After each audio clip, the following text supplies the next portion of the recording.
Comment faire pour sortir de la solitude avec un monde qui se déstructure de plus en plus, particulièrement en Occident, dans les pays dits développés, où on est de plus en plus seul, il y a de plus en plus de travail à distance, on est aussi avec les téléphones portables, les ordinateurs, les visios, le travail d'une certaine manière globale qui se fait avec tout ce digital, eh bien comment être d'une certaine manière entouré, retrouver les siens et ne pas se sentir avec ce sentiment de solitude. Ce qui est très paradoxal, c'est qu'on a de plus en plus de monde autour de nous, mais en même temps les comportements, spécialement avec le Covid aussi, ça a encore enfermé davantage chacun dans sa bulle. Moi par exemple, j'ai été choqué quand j'ai fait Compostelle. J'ai parcouru à peu près 200 kilomètres, donc en un petit 3 jours, sur le long du canal du Midi, qui est une voie verte, où j'arrêtais pas de dire bonjour. J'étais équipé, j'étais dans mon état d'esprit de voyageur. Et en fait, je disais bonjour et il n'y a personne quasiment qui me disait bonjour. Et là, on était sur une voie verte, c'est-à-dire c'était des gens qui couraient, c'était des gens parfois qui étaient en bateau, c'était des personnes qui étaient en vélo et j'étais choqué de ça. Comme par exemple dans le train où pour moi il y a quelques années, eh bien, on se disait bonjour, c'était commun, c'était courant de se dire bonjour quand on arrivait dans le train, on pouvait échanger plusieurs peut-être dizaines de minutes même le temps du trajet, sur plusieurs heures par exemple pour traverser la France. Aujourd'hui c'est quelque chose pour moi de très très rare. Il y a un premier élément que j'aimerais aborder, c'est avec le modèle de la spirale dynamique. Donc ce qui est difficile, c'est qu'on est de plus en plus entouré, mais on a aussi des sphères de valeur et de conscience qui sont très différentes. Je m'explique. C'est que l'humanité a évolué par strates et était aussi beaucoup moins nombreuse. Il ne faut pas oublier qu'il y a une centaine d'années, eh bien, on était 10 fois moins. Et donc, il y avait aussi en termes de valeur, en fait, des évolutions qui étaient assez lentes. Et en fait, il y avait des groupes d'une certaine manière qui se retrouvaient davantage donc sur les états d'esprit, les valeurs, comment on aborde le monde. Et en fait, la spirale dynamique nous dit, donc c'est un modèle, c'est un schéma qui vient justement parler des différentes sphères en fait d'évolution, à la fois dans les prismes individuels et collectifs, comment les êtres humains par rapport à ces différentes strates eh bien, interagissent et qu'est-ce qui les relie, qu'est-ce qui aussi les différencie. La spirale dynamique montre que donc il y a eu cette évolution qui s'est fait petit à petit, pas à pas, et on est passé à des nouveaux paliers. Mais aujourd'hui, il y a une accélération en fait des valeurs, de ces prises de conscience et en fait, on n'a jamais eu autant de diversité en fait en termes de valeurs, en termes de conscience. On peut se retrouver l'un à côté de l'autre d'une certaine manière aujourd'hui dans des mondes où il y a de plus en plus de conflits, il y a des modèles presque de plus en plus archaïques, grégaires, où c'est la guerre de partout.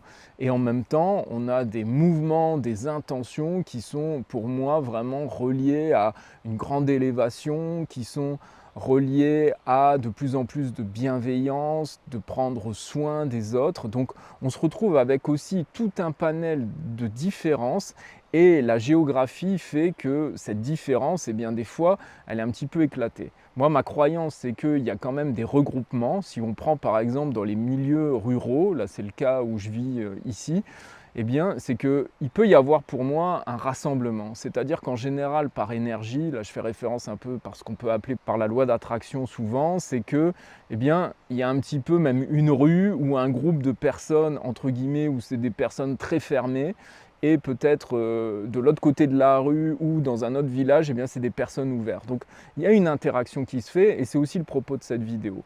Mais au-delà de cette interaction, eh bien, on a quand même une grosse hétérogénéité entre les individus, entre ce qu'ils pensent, ce qu'ils croient, et il y a aussi voilà, beaucoup de différences et ça, c'est pas évident à gérer. Le souci, c'est quand on est seul, eh bien, on cherche aujourd'hui. Voilà, il y a plein de médias, en particulier à distance, de réseaux sociaux pour rencontrer du monde. Mais pour moi, on est dans une loi de probabilité qui fait que c'est très rare en fait de pouvoir toucher ce que l'on est profondément.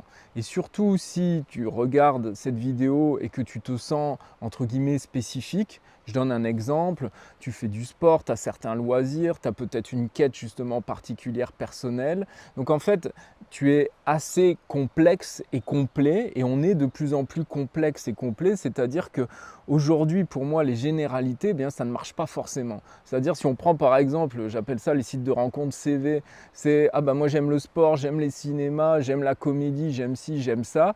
Trouver la personne qui va correspondre à finalement à plus de profondeur et plus de subtilité qu'on a, eh bien c'est hyper compliqué. Parce qu'en fait, on est sur des généralisations aujourd'hui, pour moi, qui ne fonctionnent plus forcément. Parce qu'il y a de plus en plus dans chaque domaine, en fait, toute une variété.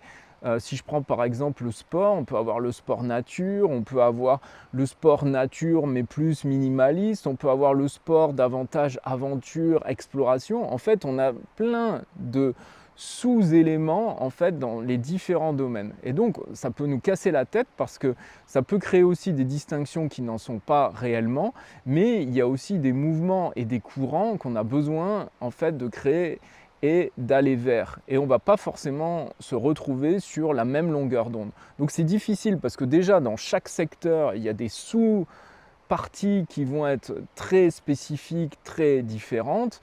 Au-delà de ça, eh bien, ce n'est pas qu'une question de loisir, c'est aussi une question de valeur, c'est une question aussi peut-être de connexion, c'est une question d'énergie.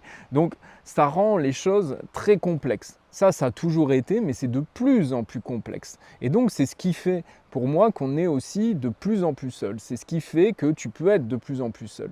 Donc pour sortir de ces lois de probabilité pour moi qui sont vraiment laborieuses, si par exemple on prend un exemple, il y a un docteur en biologie qui est passionné des molécules dans cette spécialité-là, eh bien comment il fait pour rencontrer des personnes ou peut-être une compagne qui aimerait le suivre là-dedans parce que peut-être qu'elle aussi elle a cette passion.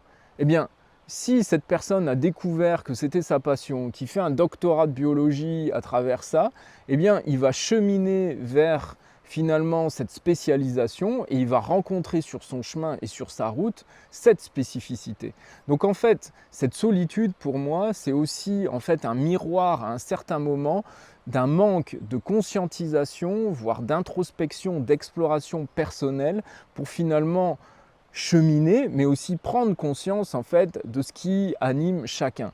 Donc la résultante pour moi, c'est d'abord finalement de conscientiser ce qu'on est, ce qu'on aime et ce qu'on recherche. Au-delà aussi de la conscientisation, eh bien, une fois qu'on a conscientisé ces éléments-là, eh bien, est-ce qu'on les vit? Parce que souvent aussi, à travers les relations, on est parfois maladroit, on n'est parfois pas forcément aligné avec ce que l'on veut et on cherche justement à l'extérieur eh bien, d'avoir aussi une forme d'élévation et que les personnes puissent nous apporter ce qui nous manque souvent. Et c'est là où ça demande une responsabilisation personnelle. Pour moi, ça c'est un point très important. Si je cherche par exemple une compagne, un compagnon qui est hyper souriant, qui est dans la bienveillance, qui est ci, qui est ça et qui a des super valeurs, moi personnellement, où je suis et comment je suis. Est-ce que finalement ce que je cherche, entre guillemets le prince charmant par exemple, ou la princesse, eh bien est-ce que moi aussi je suis un prince ou est-ce que je suis une princesse? Parce que pour moi ça fonctionne comme ça, c'est-à-dire qu'il y a aussi un principe de réciprocité, c'est-à-dire qu'il faut qu'il y ait une connexion, il faut qu'il y ait une résonance. Et donc à un certain moment, eh bien c'est d'être responsable et crédible par rapport à soi. Donc à la fois introspecter ce que l'on cherche, oser être aussi ce que l'on est et ce qu'on cherche, oser le vivre. Est-ce que j'emprunte cette voie? J'ai envie par exemple d'être avec des gens autonomes, indépendants, libres, qui ne sont pas dans le statu quo, qui suivent une certaine voie. Ok, ça peut être quelque chose de très ressource. Et je n'ai pas forcément besoin d'être à cet ultra niveau pour être avec ces personnes-là, mais il faut qu'il y ait un moment, une résonance. Et donc, où est ma liberté? Est-ce que justement toi, si tu cherches par exemple cela, tu en es où? C'est quoi tes habitudes de vie? Si tu as envie par exemple de côtoyer des personnes saines, eh bien est-ce que tes comportements sont sains? Donc je pense qu'il y a toute cette responsabilisation à la fois en termes d'habitude, de comportement, d'état d'être, quelle énergie je vibre pour être aussi avec les personnes que j'ai envie d'être et j'ai envie de voir. Il y a aussi cet élément plus matériel pour moi, c'est que, et ça c'est une clé pour moi hyper importante, c'est que, eh bien, si par exemple je vais dans ma passion, si je vais dans ce que j'aime, si tu oses aller vers tout ça, eh bien, c'est comme ça aussi que tu vas rencontrer les personnes qui vont être en adéquation avec toi et tu vas trouver ces personnes sur la route. Par contre, et ça, je viens de faire justement une vidéo sur le village, le voyage du héros, je t'invite à te référer aux autres vidéos, c'est qu'à un moment, il faut aussi pouvoir, d'une certaine manière, être en mesure de quitter un petit peu un groupe, de garder le lien. Pour moi, ça c'est important. C'est pas créer une rupture brute dans le sens, parfois c'est nécessaire, mais de garder un lien, mais aussi d'oser en fait aller vers, cheminer pour aussi inspirer les autres. Et donc, il y a toute cette dynamique qui, dans notre solitude, nous demande aussi, pour moi, de traverser ce que je vais appeler ce no man's land, c'est-à-dire cette zone où un moment pour être accompagné, c'est le paradoxe, eh bien c'est un moment, j'ai besoin de me retrouver seul et d'oser cheminer d'une certaine manière, de manière autonome et peut-être un peu seul, d'avoir ce plaisir, je dirais, différé, parce que si j'ai envie d'être accompagné, si j'ai toujours envie d'être avec des personnes, d'être entouré parce que je souffre de solitude, et ça c'est vraiment difficile, et ça j'entends, mais en même temps, eh bien, ça demande aussi de se dire, ok, je suis seul par exemple pendant un moment, j'ai vraiment besoin de me relier, j'ai vraiment besoin de cheminer avec d'autres, des personnes qui me ressemblent, mais où est-ce que j'en suis? Où est-ce que tu en es? De faire ce bilan, de faire cette exploration, d'oser se dire aussi qu'est-ce qui est là, qu'est-ce qui n'est pas là, qu'est-ce que j'aimerais, de quoi j'aurais envie. Et derrière, d'oser cet alignement intérieur, cet alignement extérieur et de traverser. Parce que si à un moment, eh bien, tu t'entoures de personnes pour te nourrir d'une certaine manière, et des moments c'est nécessaire, c'est-à-dire, voilà, ça ne veut pas dire que maintenant je dois rester cloisonné, tu dois rester seul tout le temps. Mais à un moment, voilà, tu vas te socialiser un petit peu, mais de ne pas trop t'accrocher à ce qui ne te convient pas et d'oser en fait cheminer d'une manière plus seule, de manière plus autonome pour avoir un plaisir différé, pas immédiat. Je m'entoure, mais ça ne me nourrit pas et je suis dans la critique, je suis dans le rejet, je ne me sens pas bien et ça fait longtemps que ça dure. Eh bien, de traverser, d'oser être par soi-même avec les reliances qui sont là. Je trouve ça justement génial, moi aujourd'hui, même le nombre de chaînes, de YouTube, de livres, d'inspiration avec lesquels on peut se connecter. Bien sûr, ça ne va pas forcément remplacer les personnes, la physicalité, l'intimité, le toucher, peu importe, mais ça permet aussi de pouvoir s'extraire, de pouvoir être relié et de s'inspirer aussi. Il y a aussi pour moi toute la nature qui est aussi présente, qui est là aussi pour nous accueillir. Il y a d'autres énergies qui sont là. Et ensuite, c'est vraiment d'oser cheminer, d'oser sortir de ces lois de probabilité qui sont compliquées et en fait de cheminer, d'être dans une distinction dans l'énergie, dans les états d'esprit, dans les comportements, dans ce que je manifeste, dans mon métier. Et là, en fait, c'est à cet endroit-là et c'est à ce moment-là que je vais rencontrer aussi les bonnes personnes. Peut-être qu'il n'y aura pas la quantité qui sera là, mais c'est sûr, c'est qu'il y aura une qualité à un moment qui permettra de nouer ces liens et de plus te sentir aussi seul et de se sentir de plus en plus relié.